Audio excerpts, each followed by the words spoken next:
एका अल्पवयीन मुलीला पोशाख घेऊन देण्याचे आमिष दाखवून दूर अंधारात नेऊन तिच्यावर लैंगिक अत्याचार केला आणि पुन्हा या घटनेची वाच्यता न करण्याबद्दल तिला चाकूने धमकावल्याबद्दल राहुल गुरुदास तांबे वय 34 राहणार बार्शी यास विशेष जिल्हा न्यायाधीश JC जगदाळे यांनी दोषी ठरवून 20 वर्षे सक्त मुजरीसह 1,05,000 रुपये दंडाची शिक्षा सुनावली। पीडित अल्पवयीन मुलगी 24 एप्रिल 2022 रोजी सायंकाळी बार्शीत आपल्या मावशीच्या घरी एकटीच असताना ओळखीचा आरोपी राहुल तांबे याने घरात येऊन तिला पोशाख घेऊन देण्याचे आमिष दाखविले आणि दुचाकीवर बसवून तिला एका नाल्याजवळ निर्जन ठिकाणी अंधारात नेऊन तिच्यावर लैंगिक अत्याचार केला। नंतर त्याने पीडित मुलीच्या पोटावर चाकू लावत घटनेची वाच्यता केल्यास ठार मारण्याची धमकी दिली। त्यामुळे घाबरलेली पीडित मुलगी घरात कोणाशीही बोलत नव्हती। तिने जेवणही सोडले होते। तेव्हा मावशी आणि आईने विश्वासात घेऊन विचारपूस केली असता घडलेल्या प्रकाराची तिने वाच्यता केली। त्यानुसार तिच्या आईने तात्काळ बार्शी पोलीस ठाण्यात धाव घेऊन फिर्याद नोंदवली होती। त्यानुसार बलात्कार, बाललैंगिक अत्याचार आणि अनुसूचित जाती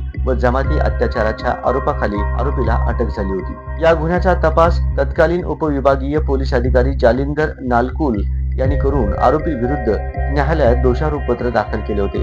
या खटल्याच्या सुनावणीच्या वेळी सरकारतर्फे ॲडव्होकेट प्रदीप बोचरे यांनी 11 साक्षीदार तपासले। सरकारी पुरावा साबित झाल्याने विशेष न्यायालयाने आरोपी राहुल तांबे यास दोषी धरून 20 वर्षे सक्त मजुरी व 1,05,000 रुपये दंडाची शिक्षा सुनावली। दंडाच्या रकमेतून पीडित मुलीला 50,000 रुपये नुकसान भरपाई अदा करण्याचाही आदेश न्यायालयाने दिला।